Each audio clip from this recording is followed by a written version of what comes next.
Oke, gambaran barang yang semakin langka dalam sistem ekonomi pasar dicerminkan oleh, oke ya, kita lihat di sini barangnya semakin langka di sistem ekonomi pasar. Nah, di pasar tuh ada apa sih? Di pasar itu tempat bertemunya antara pembeli dan penjual ya. Pembeli dan penjual. Oke, mereka saling bertemu di pasar.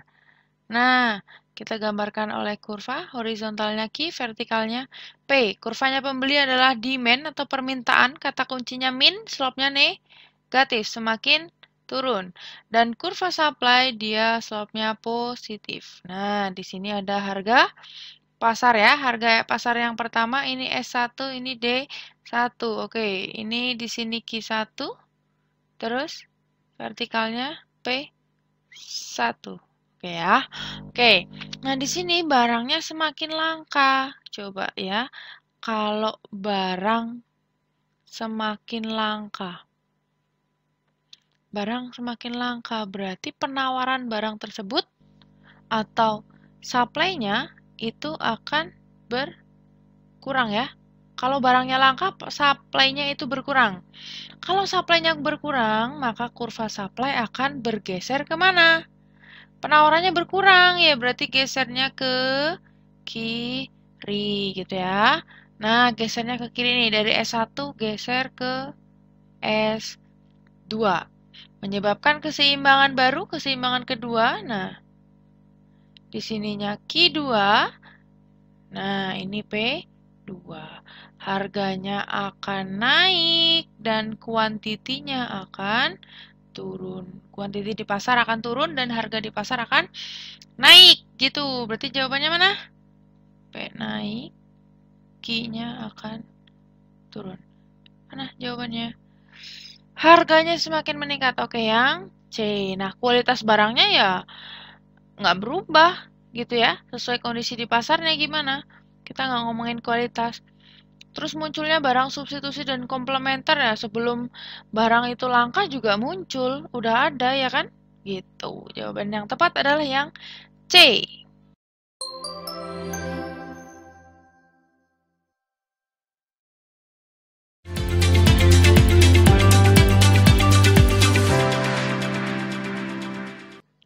Oke, keseimbangan pasar yang ditandai oleh meningkatnya jumlah barang yang ditransaksikan dan tidak berubahnya harga barang. Ya, di sini keseimbangan pasar kita gambarkan dulu ya. Kurva keseimbangan pasar yaitu digambarkan oleh kurva permintaan atau demand yang slope-nya negatif dan kurva supply ya. Oke, ini S1, D1, ini keseimbangan pertama di sini. Ini P1, P1 dan di sininya Q1. Oke. Sumbu vertikalnya adalah price ya, horizontalnya adalah quantity. Nah, di sini keseimbangan pasar ditandai oleh meningkatnya jumlah barang yang ditransaksikan. Berarti Q-nya naik dan tidak berubahnya harga barang. Berarti P-nya itu tetap gitu ya. Ini keseimbangan yang baru gini. Berarti kan awalnya di sini nih. Biar harganya tetap dan Q-nya bertambah, maka berarti di sini ya, kurang lebih ya. Itu oke? Okay? Kalau di sini berarti gimana biar keseimbangannya jadi di situ? Oh iya, ini berarti supply-nya bertambah. Supply-nya geser ke S2, geser ke kanan, dan kurva permintaannya juga bergeser ke kanan, ke D2, gitu ya. Dan peningkatannya ini adalah sejajar, sama. Kalau misalkan peningkatannya beda nih, di sini quantity, di sini price. Sebentar ya, kita kesenggol tadi. Nah, kita kok jadi ke bawah. Nah, gitu ya. Oke, kalau misalkan bergesernya tapi nggak sejajar, vertikalnya P, oke? Tadi ini demand dan ini supply. Misalkan demand sama supply-nya sama-sama naik, tapi naiknya nggak sama. Kalau ini kan sama nih, biar keseimbangannya harganya nggak berubah, tapi Q-nya jadi tambah di sini. Q2, Q-nya nambah, harganya tetap gitu ya. Kalau misalnya nih, demand-nya nambahnya segini, ke D2, tapi supply-nya nambahnya dikit, ke S2. Berarti keseimbangan barunya kan di sini nih. Ini keseimbangan di sini keseimbangan pertama. Nah, keseimbangan pertama Q1 P1. Kalau keseimbangan keduanya Q-nya naik, P-nya juga naik di sini. Maka nggak sesuai dengan pernyataan di soal ya. Maka di sini sama-sama naik dan naiknya itu sebanding atau proporsinya yang sama gitu ya. Berarti jawabannya mana? Peningkatan proporsi sama. Oke, yang B gitu ya. Oke, siap.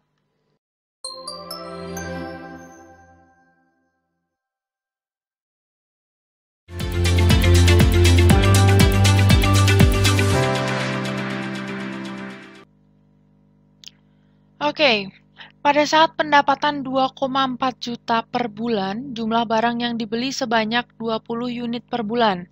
Kemudian, pada saat pendapatan meningkat menjadi 2,8 juta per bulan, jumlah barang yang dibeli berkurang menjadi 19 unit per bulan. Nah, dari informasi tersebut menunjukkan bahwa barang yang dimaksud merupakan jenis barang. Nah, di sini ada jenis barang. Jenis barang berdasarkan kualitasnya. Nah, barang berdasarkan kualitasnya, yang pertama ada yang dinamakan dengan barang superior. Barang superior atau disebut juga dengan barang mewah, ya. Barang mewah. Terus yang kedua, ada yang disebut dengan barang normal. Barang normal ini biasanya disebut dengan nama barang kebutuhan pokok. Ya. Barang kebutuhan pokok atau barang normal. Terus yang ketiga, ada yang disebut sebagai barang lawannya superior berarti inferior. Nah, sekarang berdasarkan kualitasnya, kalau barang mewah berarti kualitasnya gimana? Kualitasnya ya bagus, kualitasnya tinggi. Kalau barang pokok ya kualitasnya ya normal gitu ya. Normal. Nah, kalau yang inferior, kualitasnya gimana? Kualitasnya rendah. Gitu ya. Oke. Ini bisa dihitung menggunakan rumus elastisitas. Di mana rumusnya adalah EY, elastisitas yield, elastisitas pendapatan. Rumusnya adalah delta Q dibagi delta Y dikali Y1 per Q1, gitu ya. Nah, nanti hasilnya, kalau hasilnya negatif, barang tersebut adalah barang inferior, atau barang yang kualitasnya jelek. Terus kalau hasilnya positif, positif itu ada dua macam. Ada yang 0 sampai 1, ada juga yang lebih dari 1. Kalau 0 sampai 1 berarti barang tersebut adalah barang kebutuhan pokok atau barang normal. Tapi kalau yang lebih dari 1 disebut dengan barang mewah. Gitu ya. Oke, kita buktikan. Nah, di sini diketahui Y1-nya pendapatan itu Y 2,4 juta atau 2.400.000. Jumlah barang yang dibeli atau Q-nya di sini Q1 sebanyak 20 unit. Oke. Terus pada saat pendapatan meningkat menjadi 2,8, berarti di sini Y2-nya 2,8. 2.800.000. Jumlah barang yang dibeli berkurang. Oh, Q2-nya semakin sedikit nih. Jadi berapa? Jadi 19 unit. Kalau di logika juga bisa ya di sini. Uang kita nambah, tapi beli barang tersebutnya berkurang. Berarti beli barang-barang yang jelek berkurang. Kenapa ya? Karena uang kita udah banyak, belinya yang bagus dong, gitu kan? Nah, tapi kita buktikan coba pakai rumus ya. Sorry.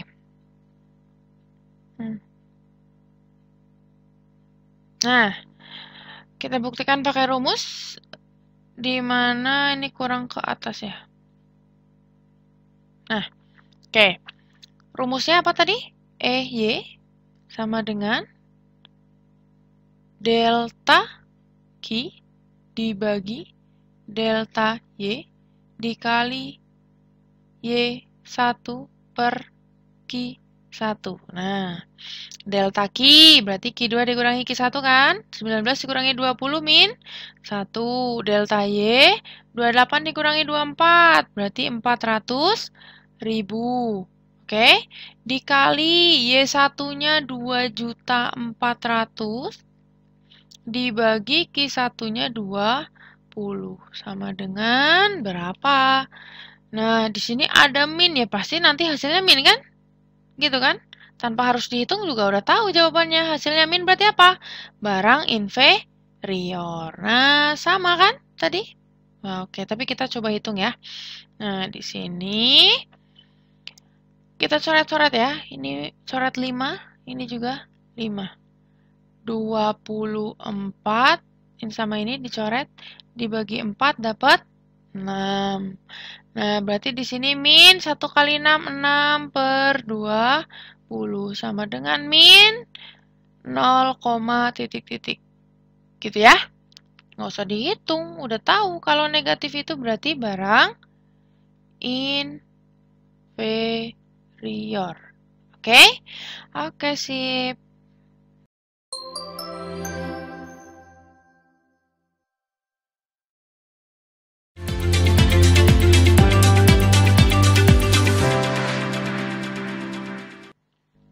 Oke.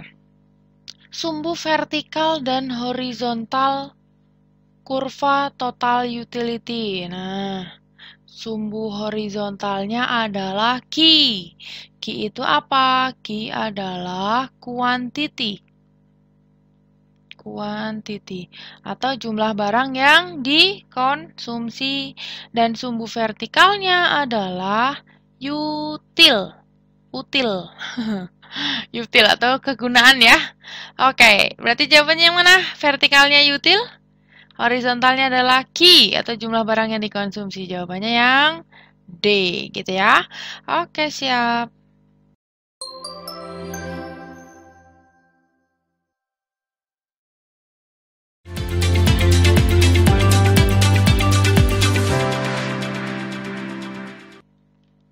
Oke. Seorang produsen monopoli menghadapi fungsi permintaan Q sama dengan 100 min P dan fungsi biaya marginal atau marginal cost-nya sama dengan Q plus 10.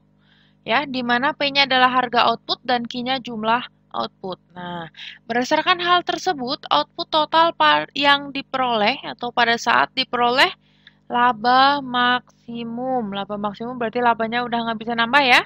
Laba maksimum itu terjadi pada saat MR sama dengan MC. Nah, di sini MC-nya sudah ada. MR-nya belum ada kan? Nah, kita cari dulu MR. MR itu adalah turunan dari TR ya. TR itu apa? TR adalah total revenue. Rumusnya adalah P dikalikan dengan Q ya. Nah, di sini udah diketahui nih.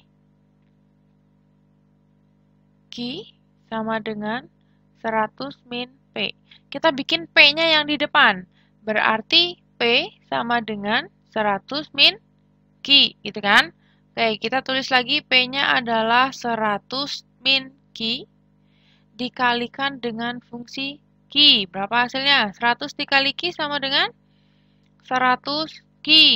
Terus min Q kali Q, jadinya min Q kuadrat. Nah, ini adalah TR. Berarti MR-nya berapa? Ya tinggal diturunkan ini. Berapa turunannya? 100 min 2 Q ya, ini MR-nya.